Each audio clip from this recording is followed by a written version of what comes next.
In 1819, the number of slave states equaled the number of free states. As long as there was an equal balance, everything worked out. However, the country was expanding. Southerners who moved in took their enslaved laborers with them. Northerners, however, often resented having to compete with slave labor.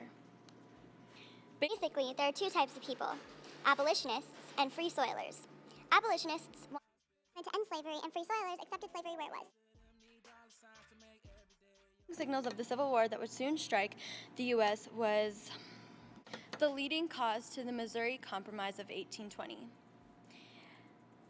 In 1819, a problem arose. Congress suggested the slavery should be restricted in Missouri.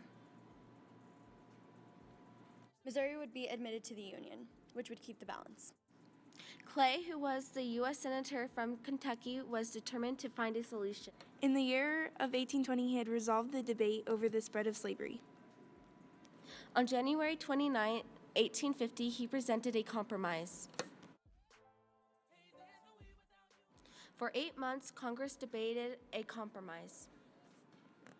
Texas would recover the land in dispute and eventually pay off their debt to Mexico. Of all of the bills that made up the Compromise of 1850, the Fugitive Slave Act was the most talked about. When I'm next to her, for sure, it's like, I'm not there. Get this off my chest. Basically, citizens had to assist in the recovery of the fugitives. Also, it refused the right to a jury trial for fugitive slaves. The act called for changes filling for a claim, making the process easier for slave owners. Slaves attempting to build lives in the North, the new law was a disaster. Anthony Burns was a fugitive slave who was living in Boston at the time, had been just like most slaves, was captured and then later released. Passage of the Fugitive Slave Act made abolitionists all the more resolved to an end to slavery.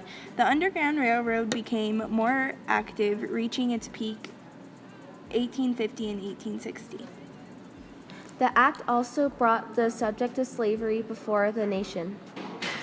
That is what happened during the Compromise of 1830 and 1850.